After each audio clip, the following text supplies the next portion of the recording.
together 100 without, yes sir, of this real knowledge.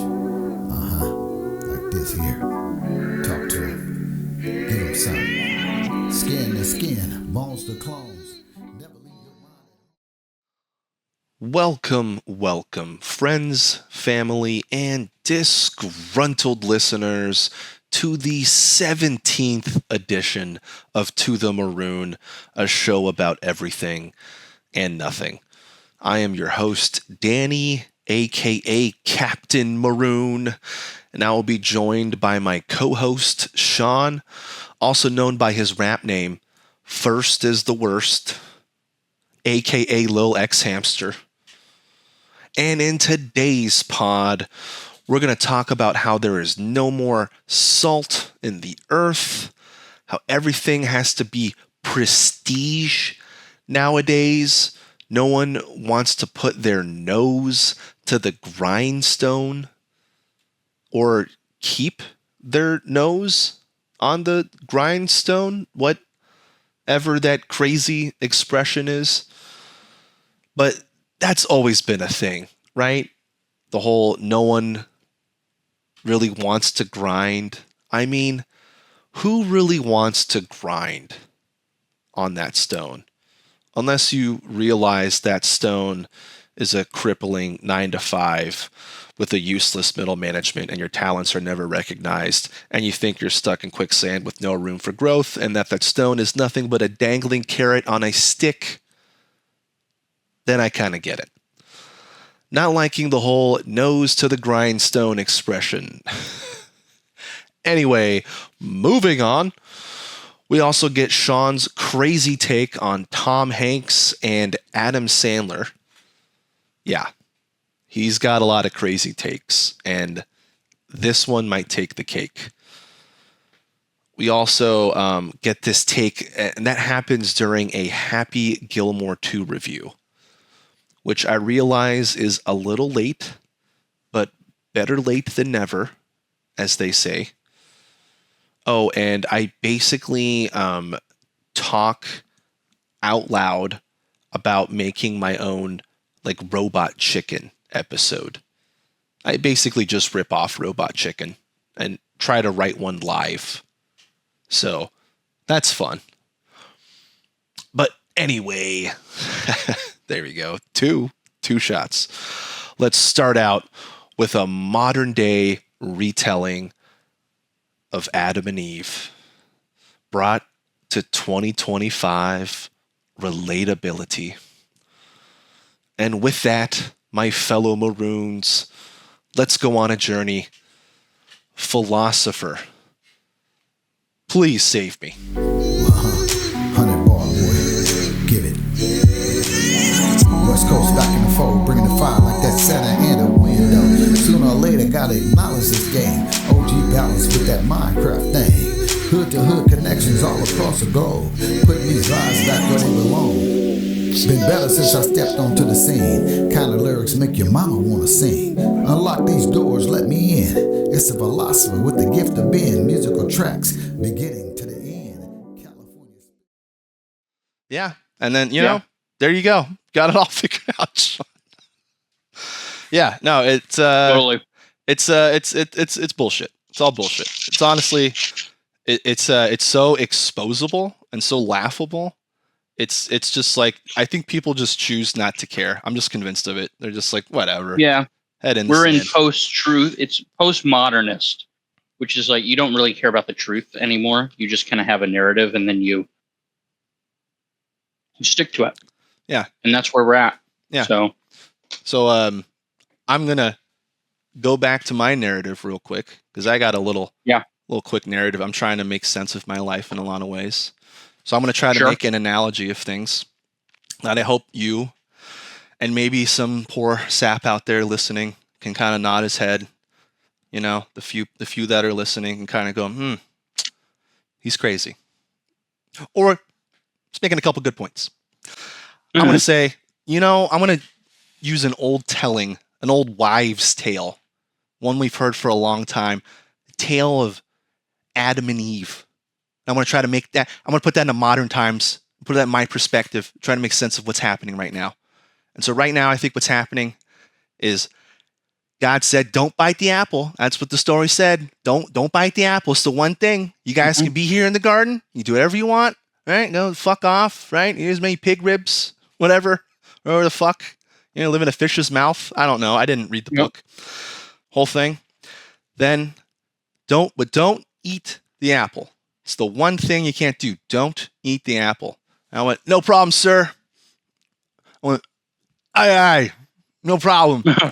and he leaves, and I turn around, and I'm like, man, that's a good fucking apple. And I fucking grab it and just bite. And I just like, wait, what did he say again about that? And I went, oh, fuck. And I looked at it. Oh, God damn it. Oh, wait, I can't even say that. Oh, shit. Oh, and I just immediately threw the apple into the bush. What the fuck am I thinking? I'm so stupid. I did it immediately. This is like immediate. Just turned around, not even thinking. Just bit the apple. I was like, man, I gotta warn Eve now. Gotta warn you, don't bite this thing. Look over at Eve. Eve's got an apple in each hand. She's rubbing them over her body, She's just like singing Madonna, it's like a virgin. Just rubbing on the skin, just kind of embracing it, biting the apple sensually. And I'm like, oh, well, we're both fucked here. This is all right. At least we're both going down with the ship. And all of a sudden you just hear boom, boom, boom at the gate. And I'm like, here we go. Here it comes. Just right away. Danny, what did you do? What did I say not to do? And I'm like, I knew right away. I bit the apple. I'm an idiot. I bit it. And I was like, I forgot. Immediately forgot. I threw it into the bush. I was like, what was I thinking? Where is it? It's right over there. You can see the hat. It's sticking out of the bush. It's right there. I'm an idiot. Go ahead. Punish me. Do your worst. I know what you're going to do. Just do it. Before I even get the sentence out of my mouth, banished. Banished. You get out of here. Walk to the end. Do not pass go. Do not collect $200. And I'm walking out. And I'm like, all right, well, Eve's going to really get it too. So this will be kind of funny, as I'm walking out. And I look over, and Eve, with the apple still in her hand, is looking at God, and God's got his hand on his hips. And he's saying, Eve, you got some explaining to do. And Eve says, well, hear me out. I think this is kind of my father's fault. Because if you think about it, he wasn't around. And then also, where was my mother? Wasn't raised by my mother. So there's that. Honestly, God, this is kind of on you. And God's sitting there and he's nodding, and I'm like, he's gonna lightning bolt this freaking witch to like the fucking Hades. Like, this is done. Are you kidding me? And God strokes his beard, and he's going, Eve, making a lot of good points. A lot of good points. And I'm just like, are you fucking kidding me? At the gates. He's turning like, are you serious? I'm taking some steps back now into the, are you serious? This is happening? Hey, Danny, I told you. Go on, get. He's like Walton Goggins in season 4 of Righteous Gemstones, talking to his bitter little, what was that? His nanny, whatever that was. Go on, get. I said, get. Go on. And he has like a broom. I'm like, all right, fair enough. All right. Just seeing the injustice happening behind me. I'm just saying, what's happening now? She's making a lot of good points. Are you even hearing what the points she's making? She's blaming you. Well, Danny, I think honestly, it was her upbringing. And you know what? I'm thinking about promoting her to head of the garden. I'm like, are you fucking kidding me? You're promoting her? You're a promoter? And he's like, I said, get, boy. I said, get. And he hits me with the broom. Now he just throws it at me. I'm like, all right, I'm out of here. All the pigs and all the animals are all pointing and laughing. I got this fucking idiot.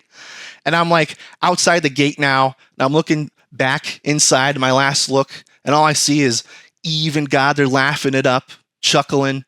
I know they're talking about me. Like, wow, that guy really lost it.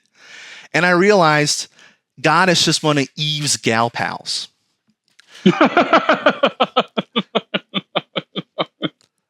You both have fun. Yeah.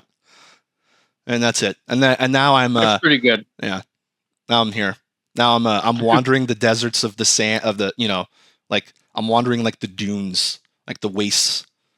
And I'm like, man, you know what? Kind of on me. Kind of on me.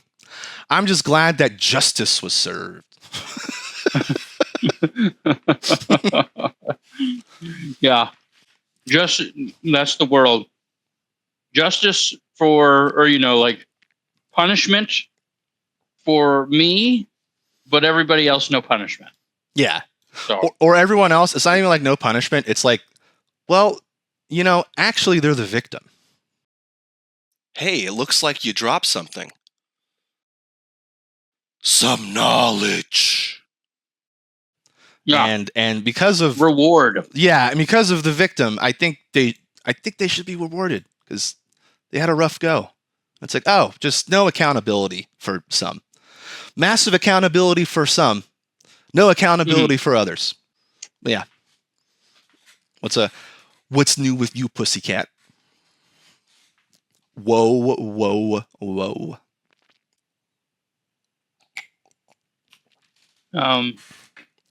Got some new sandals. Now that joke was low-key funny. My old sandals were just straight up. Like, it was really sad. I'm kind of surprised like people weren't looking at me. Like, my sandal was just broken. It's like it wouldn't even stay on my foot. And I'm like, all right, I gotta get some new sandals. And it was like that for like a month. So did you not I notice said, all right, this is dumb. It was broken, or you didn't? No, care? I noticed. I was just like, well, I'll make it work, or what am I gonna do? And should I buy new sandals? I don't want to buy new sandals. Okay, can I get them repaired? And I finally went to a repair shop, or a cobbler, which is still a thing, surprisingly. Believe it.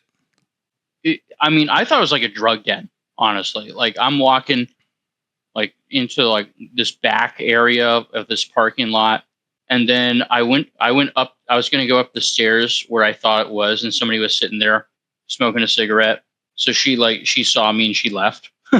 She just almost whisked off. I don't want to say ran, but like, with women in my life, it's mostly running away. And then find out it's not there. Sorry. And then go back. No, it's fine. And then I go back down the stairs, and then I keep kind of searching this area, and it's like it looked like, I don't know what to. It's like it looked abandoned. And then there's like a little sign that's like shoe repair. And then I go in, and it's like a leather tanning factory or some shit. It's like, this isn't like a cobbler, but it kind of is. And I'm like, oh, hey, can you fix my sandal? And it was the person said, oh, yeah, that's easy enough. $20. And I said, oh, okay, how long is it going to take? Oh, if I drop it off, I said 3 weeks. Like, shit. Wow. So that's how you know that was a real cobbler. Yeah. A real cobbler will not give you a turnaround. Hey, come back tomorrow. Right. That's cool, man. I mean, again, not a lot of people have a cobbler story, so I don't think a lot of people might not even know what a cobbler is. Me thinks. No. I bet you a lot of young people are like, is that like a TikTok trend where you eat a lot of food at the same time, like a lot of shrimp or something? And you're like, what? No. Okay, sure. That's where your mind's at. It's like, basically like, how is this a thing that people get famous from? And it's like, no, it's a profession. They're like, oh, fuck that. Yeah. I mean, if it doesn't attract attention. Is it glamorous? The cobbler profession? I mean, no, it's probably the definition of one of them of salt of the earth. It's like, oh. It's like, well, there you go. That's why the world's shit. No one wants to be salt of the earth. No one wants to be real. It's like glamour. Everyone's got to be a fucking show pony, you know? Look how hot I am. I got to pose. Oh, I'm hot. Look well, at me. and there's no money in being like a regular person. That's all. You get fucked is what happens. Well, If you're a regular what's person. funny is there is money to being made. Yeah, you're right. There's it's not going to be lucrative maybe per se, but you'll make money. You make an earning. But yeah, will it be like glamorous or will it be like super successful? Like hard to say. It depends on the job. But like yeah, the whole like pursue the rich and famous lifestyle or whatever. It's like man, you're basically everyone is like right now. Everyone thinks that they can play in the NFL. Every single person, Oh yeah, you know what I mean, is like, well, I could do it.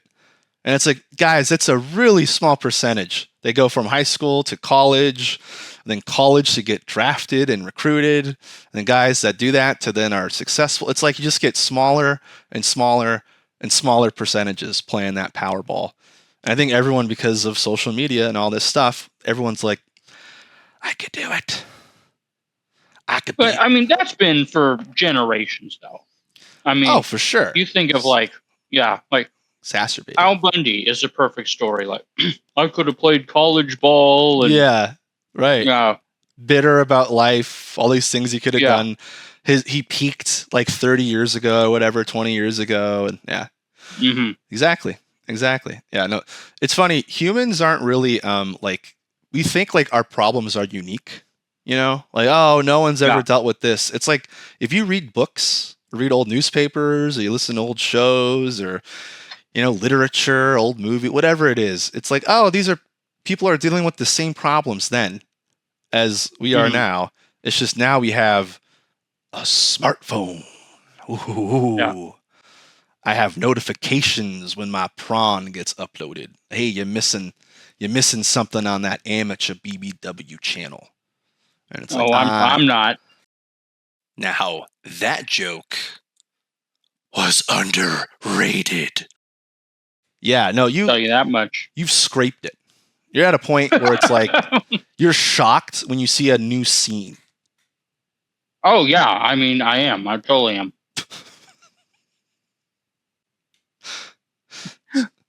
Speaking of, I don't know how I'm going to transition out of this, but speaking of new scenes, I'm trying to make a little comic here, and it turns out it might have already been done, but I don't care. I'm going to describe it anyway. I thought it'd be so funny to have DC characters dealing with like real life problems, just like basically like Robot Chicken, just. Oh yeah. All right. It's the same idea, but just like right in the Robot Chicken episode. And I thought here's some of my ideas, Sean, for the different story threads, and I would like your thoughts and inputs if possible, or you can say this is all dumb, Danny. Scrap. I don't even know why you're talking to me. Which is fair. That's fair. That's a normal reaction I'm used to. So here's the A story. The Joker is wearing, for some reason, he's like a deadbeat dad, and he's basically has to like support his kid that he never wanted, and he has a kid with the Scarlet Witch, and basically he has to go off to his job every day, right? And he's like he doesn't want to do it, right? He's just like I don't, but he's like whatever. Yeah, and he's so like basically like it's like the Joker. He's going to like his little like office job or like he has like a desk job, like some blue collar job, but because he doesn't know like what's like normal and what you do, he's like wearing like a full like train conductor outfit. Like he's got like a little hat on and everything, All right, honey, going off to work. She's like, make that money, you deadbeat. He's like, sure thing, honey. And you're going like, is he like a train conductor? Like, what's going on here? Why is he wearing that? And he just like sits down like in a cubicle and like crunches like numbers. And you're like, why is he? Okay, all right, that's and then he comes home. Oh, takes off his little train conductor hat. Long day from work, honey. And she's like, whatever, you fucking deadbeat. What's for dinner? He's like, oh my, and he goes, oh my Julieta. So that's the A story. The B story is Batman is broke. So Batman now has no money, and everyone's like, shut up, Batman. You're just some guy now. And he's like, hey, guys, like, we got to deal with the penguins coming in. And, like, he's going to, like, take over this warehouse. He's going to be making all these drugs out of this warehouse. We got to stop him. The other heroes are like, shut up, man. What are you going to do? Oh, you're going to call the police? Oh, wait. You're just some guy. You're a moron like the rest of us. Oh, and you have no superpowers. Whoop did he do? He gets no respect. The Batman gets disrespected at every turn because he has nothing to offer. He lost his money. It's his superpower. And now he's just some broke guy, but he has an ego of Batman. The fall. And he's just like, come on, guys, I'm telling you. All right, move on. The C story is, I'm just thinking like just kind of other villains, and they're just kind of going through real life shit. And so it's like Bane is like trying to get to like work, and like the theme at least of season 1 is his car is like always breaking down. Like it's just constantly has a problem. It's like the check engine light is on, like, and it's always in the middle of traffic. And he's just like, when he's gripping the wheel with his muscles, and he's just, and then it cuts to like the Flash, and he like tore his ACL. He's going through like a bitter rehab. You know, it's like, hey man, you're never gonna be the same. He's like, fuck you, watch this. I'm gonna show you all. And then they're like, Flash, you completely tore your ACL and MCL ligaments. This is gonna be a year rehab. I don't think you realize how serious this is. And he's like, I'm the Flash. Watch this. And he tries to run on his torn ACL a week in and just tears it even more. And it's like, oh, this guy's an idiot. It's like, yeah, the Flash. He's a fast idiot. Then I'm thinking the D story is like Harley Quinn is dating Robin for some reason. It's like an alternate universe. She's just like really into Robin. She's just like, I don't know what it is. I love those green shorts or whatever. And by the end of the season, now Batman is driving he somehow has repossessed the Batmobile. I'm thinking he stole it from whoever like repossessed it or whatever. I think he just like stole it. He's like driving around. It's like the last couple scenes of the comic, and he's driving away like no one steals from the Bat. And so Robin is not driving the Batmobile, and the whole season Robin was driving the Batmobile. That was like his thing. Actually, was he actually had the Batmobile? That was the joke. Was Robin was the one that ended up owning the Batmobile, unbeknownst to Batman, which was why he was kind of losing his mind. And so anyway, so Batman has repossessed his Batmobile that Robin had been driving the whole season. And Harley is really into Batman. And they're like, there's a scene in the cafe at the end. And she's just like, I don't know, Robin. Like, you're kind of boring now. I don't know what it is. And then there's just a shot of Robin, just like he's like, has this like shocked moment, right? And there's a little thought bubble. There's a little voiceover, like a Wonder Years voiceover. And he's going, I think Harley is just fucking me because I'm driving the Batmobile. And then it moves on to back to like Bane in traffic again. Like he's made a little bit of progress. Actually, he's actually gotten further behind. He was on a bridge, and you cut to him, and he's actually further back. And you're like, well, this is literally impossible. And he's just, I think my favorite out of those is the Bane thing. Yeah. Like the idea of like you're stuck in, you have like all this stupid shit you have to deal with during the day. And it's like, isn't this guy going to like blow up Gotham, or isn't going to, I don't know, usher in a new, I don't know, era or so, I don't know what, I forget what his whole thing was, but like, yeah, but he's like, his car is like, he's in traffic, or he, you know, it's like, wait, I'm out of gas. Like I just filled up 3 days ago, or like, wait, my brakes are squeaking. Oh my God, it's another thing to deal with. Yeah, so that's kind of my favorite out of those. I'll write that down. That real hero equals Bane ? Because yeah, that's probably of all of those, that was the one you could feel is probably the most relatable for me, because my check engine light just came on today. Yeah. I'm just like, here we go. I was like gripping the wheel today, like, here we go. I just literally got the pistons replaced like a month ago. They said, don't worry, everything will be fine now. It's never fine, Sean. It's never fine. There's always something wrong with the car. Anyone who owns a car knows there's always something wrong with the car. No. Like maybe like a year ago, I spent like $7,000 on that fucking car. Jesus. Just to keep it going. Dude, that's ridiculous, man. That's crazy. Seriously, I think I spent probably in repairs on my old BMW, probably something close to 10 grand. And I was like, well, I should have just bought a new car at this point, which I said after I spent the 10 grand, you know? That's the point, is like, you understand it after you did it. It's like, oh, I should have done that thing before this. Yeah. Yeah. So yeah, it's always post, Sean. It's always post. It's always Post Malone.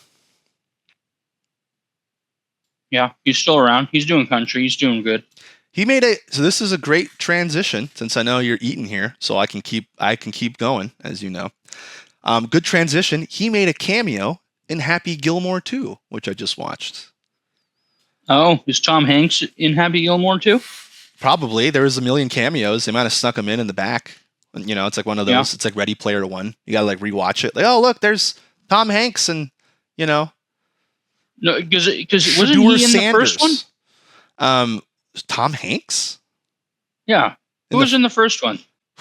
No, Tom Hanks is not in the first Happy Gilmore. I'm trying to think of like who. Are you thinking of like Shooter McGavin? Like that guy? No. Yeah, I seriously don't know who you're talking about. Tom Hanks. I'm like, oh. Who played Happy Gilmore? Freaking what? Adam Sandler. Oh, yeah, they're the same to me. Adam Sandler, hang on, and Ben Stiller and Tom Hanks, hang on, are the same person. And Ben's okay. Put them side by side. I bet you can't even tell them apart. You say a lot of crazy shit. You can't. You say a lot of crazy shit. You say a lot of crazy shit, my friend. That might be one of the craziest. You're talking about like lashes and like remove freedom of speech, and honestly, I'm like, let's just hear him out. I don't agree with him. I'm just saying, let him finish his point. And then he just said Adam Sandler equals Tom Hanks, and I'm like, all right, we got to get this guy off the fucking floor. Yeah, I think like that's a bit of a stretch, but like Adam Sandler and Ben Stiller are the same. If you want it, because they're both in Happy Gilmore, and they're not the same person. But if you wanted to say that, Tom Hanks looking like Adam. I can't get there, Sean. So great transition, Sean. Going back to the Adam Sandler, I couldn't even like. I gotta process that. Adam Sandler, Tom Hanks are the same guy. All right, so I'm trying to watch a movie for a distraction, like going on in my life right now. And I'm like watching this thing, and literally, you're exhausted, right? You get home. I'm like to the point where I put my head on the bed and I fall asleep immediately at like 4. That's good. I'm glad, because like you have lots of sleeping issues. So yeah, I'll take that, because my bar is low for your sleep. It's like, dude, hey, you slept. Sean, maybe 4 p.m., but yeah, good, I'll take it. Sean, it's so bad. I'm not even kidding. I told the people at work this. I was like, guys, I'm on 20 minutes of sleep here. And they're like, that's like impossible. I was like making mistakes earlier in the week. Like I was like typing in like the wrong password, and I would look at a thing like, what am I even like looking at? Like, oh, right, I'm looking for this. I was like a zombie, dude. I was on 20 minutes of literally, I saw the clock was 6:30. And I was like, well, you want to take a quick little nap for that 6:50 alarm? It's like, come on, man. Like, this is it. And the body's like, okay, we'll give you 20 minutes. Anyone who's this is going to be my Happy Gilmore 2 little quick review. Anyone has any interest in watching this movie, and you know what? By the time, the way I get these podcasts out, by the time I record this and get it out, this will be 2027. So probably you've seen it already. But anyway, massive Gislane's free. Gislane is free. Yeah, you're right. By the time this gets out. Oh, yeah. So. Oh, she's going to be on goddamn, fucking Guy Fieri's fucking new cooking show. Yeah, there you go. She's gonna be a celebrity chef by the end. Oh of my this. fucking god, yeah. She's gonna be on Dancing with the fucking Stars, man. You joke. This is sad. I wish I wasn't. I wish I wish there wasn't a big kernel of truth. Right? You know, I mean, seriously, that is so, Ghislaine Maxwell on Dancing with the Stars. That's how you know she is the literal fourth horseman. You go, yeah, well, there you go. You don't give a fuck anymore. So Happy Gilmore 2, right? Massive spoilers ahead. Real quick, massive spoilers. Beginning of Happy Gilmore 2, Happy Gilmore shanks a golf ball so bad that it kills his wife. Like it hits her in the head and now she's dead. Holy fuck. It's like instantly. Yeah. And he becomes It's supposed to be a comedy, right? yes. And because Happy Gilmore won, because if you watch the first one, he basically was on top of the world. It's like he won like the Masters jacket, right? He got his wife, like the whole thing. It was like he won. So now he's like, basically they're setting up in the first 5 minutes of the movie. Happy Gilmore kind of crushed it for like decades. Like he was on SNL, right? Like he won some golf tournaments. He had the happy life with the kids. Like he crushed it. Okay. So now it's like, well, where do you go with this, right? Like, where do you go? You make him fucking instantly depressed by having him kill his wife with literally shaking a golf ball, right? And it just becomes like, oh, like this is just getting real so quick. He drinks all the time. His kids can't stand him initially. Like he has to leave them. So, dude, some of these jokes, I'm like watching this movie, and like, by the way, I enjoyed the movie overall. I enjoyed the movie, but like some of these jokes, I'm like, man, I just wish I could be in the writing room, right? Because like the joke is John Daly, who's like literally drinking. He's such an alcoholic. He's drinking like hand sanitizer, right? He's just like that far gone, and he's going like, and he's saying to Happy Gilmore, Happy, your daughter wants to go to dance school. That's $75K times 4. That's $330,000. You notice how you didn't laugh? That was the joke. Oh, that was Sean. a joke? Did you miss Holy it? Didn't fuck, you? Did you miss it? So I'm going to go back because I missed it too. I did not laugh. I did not laugh until Adam Sandler, Happy Gilmore, pointed out the punchline. You know what the punchline was? Happy responded, "That's terrible math, John. It's $300K." And he said 330. Did you hear the 30? Because I didn't. Yeah, fuck, right? dude. Not a funny joke, right?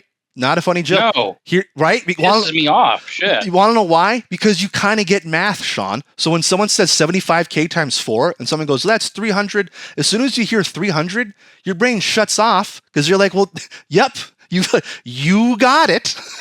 And then when they add the 30, it's just like you're like, what? Like, yeah. If they had said like, oh yeah, that's 75,000 a year times 4 years, that's like $1 billion. Like even that would have been better. Yeah. Thank you, Sean. You beat me to it. You literally beat me to it because you can write jokes. I'm like, come on, guys. I was like, this movie, there's some funny bits in this movie. Don't get me wrong. But I was like, dude, come on, man. You were so close to making this funny. And they literally said the like only number you could say that wasn't funny. Like the only way you could say that to not be funny was 330,000. But my brain instantly shut off when I heard 300. Like I missed the punchline of the 30,000. The 30,000 was the punchline, Sean. You get how stupid that is? The 300K wasn't it was the 30,000. That was the punchline. Not funny. Like you said, you could have said anything funnier. Anything. You could have said, that's $10 million. Like you said, a number that's so absurd, you immediately know it's funny, right? Yeah. Here's another way you could have said it, Sean. I thought about some way. Here we go. What if you said 75K times 4? That's $0.5 million. And he's like, who starts out with 0? Why don't you start? You mean 500K? And you're not even right about that. Like, yeah, what, okay, you know what I mean? There's something there. So, exactly. Yeah, I'm glad you didn't laugh because I didn't either. If you would have laughed, like, oh, it was 300. I honestly didn't even know that was a joke. Right. Thank you. That was exactly. I didn't hear it as a joke until Adam Sandler said, "That's terrible math, John." And I was like, oh, that was the joke. Oh, shit. And I literally paused the movie and had to go over and write this. But anyway, the movie overall, I mean, it's a lot. If anyone is considering watching Happy Gilmore 2, or should I watch Happy Gilmore 1? Don't. It's they basically showed Happy Gilmore 1 in Happy Gilmore 2. They just like interlace it so much. And but like honestly, I don't blame him. His company is called Happy Madison Productions. You know? He named it Happy Madison Productions. That's like my dream, to have like my own production company. And this guy like started it in like his 20s. Like he just crushed it with Happy Gilmore 2 so much that he made a production studio off of it, off of Happy Gilmore and Billy Madison, and then made movies for like 30 years. And then he comes back and does like a nostalgia trip, and everyone's like, it's too much. It's too much. It's like, of course, Skies, he's going to go super heavy with the nostalgia, right? It's like, of course. Yeah. Was it a little much? By the end of the movie, I was like, man, this is getting a lot, man. But like, it's his homage to like how he got famous. You know, it's like, it's not that crazy. Like he put his kids in the movie and his wife, and like, you know what I mean? Like, it's just like, it's an homage to like his career. So of course there's a lot of references to the original movie that made him famous. So anyway, and the other criticisms I heard was, oh, and Shooter McGavin looks old now. Shooter McGavin looks 30 years. Thank you. It's been 30 years. The guy was like a golfer who's supposed to be like a guy in like his like early 40s or like late 30s. And now they're like, he looks 70. I'm like, correct. It's funny how that happens. He also wasn't in anything, which is sad, because whoever, I need to look up the guys. I'm going to look it up right now. Christopher McDonald. So Christopher McDonald, you're hilarious, man. Just like, really, that guy is funny as shit. I don't know why he wasn't in a bunch of movies between Happy Gilmore 1 and 2, but that was a missed opportunity, because the guy is funny. He is funny. Or he's just Shooter McGavin. I don't know. Either way, he kind of makes a movie. So, yeah, it's like, I think there's some hilarious scenes. Like there's, by the end of the movie, again, this point it's spoilers, and this will be 2027, so who cares? By the end of the movie, Eminem makes a cameo, because everyone makes a cameo, and Eminem is literally getting eaten alive by alligators. Fucking alligators are eating the rapper Eminem alive, because he's the son of the jackass. Remember that? You jackass. Anyone who's jackass, you jackass. So he's the son of that kid, or that he's the son of that guy. And that's it. That's his whole thing, is you're a jackass. And he just dresses exactly the same as his dad, because that's what people do when they grow up. They wear the exact same outfit as their dad. And he literally calls out Happy Gilmore, like, you jackass. And then all of Happy's sons come out to fight him. And Eminem goes into like, well, what? You guys want to go? What? There's only 4 of you? That's it? And he gets like picked up and carried. And he says, I know a lot about fighting. And they carry Eminem to like a swamp. I mean, it's like one of those like ponds in a golf course. They just throw him into it. And then a team of alligators swarm him immediately. And he goes, oh, you guys want some too? And he starts like punching alligators in the face with his fists into the water. And then at one point, they start snapping at him. And he's like, Detroit what? Detroit what? Oh. And they just eat him alive. No, that's good. That's good shit. It's ridiculous, Sean. You have to watch it. You just for that scene. Just watch that scene. It's absurd. It's patently absurd. I can't describe how absurd it is. It's ridiculous, dude. It really is. So, yeah, that is, in my opinion, the best part is Eminem getting eaten off alligators. That was too much. I enjoyed the movie overall. Although Travis Kelce brought the movie to a literal screeching halt. I mean a screeching halt. Like, it is unbearable. And if you've seen the movie, you get the reference. It is unbearable. unbearable. He is just the worst. And Travis Kelce, you'll never hear this because no one ever listens to this podcast. I look at the analytics. It gets 2 downloads, and it's like probably like me and my mom. No one listens. I don't care. Travis Kelce, you need to hear this. I'm glad you're banging T-Sizzle. That's great, dog. Got all that testosterone. Greatest tight end ever. Look at me. I'm great. But from the bottom of my heart, buddy, you can't act. Holy shit. You can't have it all, Travis. You can't have it all. I'm sorry. So life is unfair. Life gave you Taylor Swift and Super Bowl championships. You beat my Niners, the whole thing. You get to do a podcast. You got it all, man. I would probably stop the acting now. That was probably it. And if you do that, hey, I think you kind of got it figured out. If you keep acting, I'm going to keep doing this. So, and no one will care. No one will care. And I said it, and I'll say it again. He really can't act. Sorry, Travis. I'd say it to his face, but he would just destroy me, like the way he destroyed Xavier Worthy's shoulder. I think he took out all his frustration on Xavier Worthy's shoulder. He just pretended it was every annoying critic like myself. And he just pretended every annoying critic was Xavier Worthy's shoulder. And he just took it all out on the shoulder. And on us who have Worthy on our fantasy football teams. Was it worthy? Was it worthy it, Travis? Itu, Travis? Was it all for nothing? Oh, wait. He's got a lot.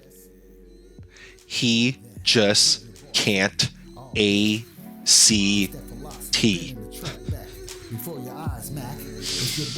Sorry, buddy. Thanks again for listening on our journey to the Maroon. She's kind of nice. Yeah. It wasn't supposed to be like this. Given everything you put on the list, that blackmail put me in a twist. When we die, who's gonna cry? Does anybody say goodbye? Does anybody ride? Who's gonna funk with me down the way? 100-bar episode by your boy The Train, aka the Philosopher, building back the tracks back to back to back. Believe that. Yeah. He gave it to me, so I'ma give it back. Yeah. He gave it to me. I'ma give it back. Believe that. He gave it to me. Yeah. He gave it to me. Yeah.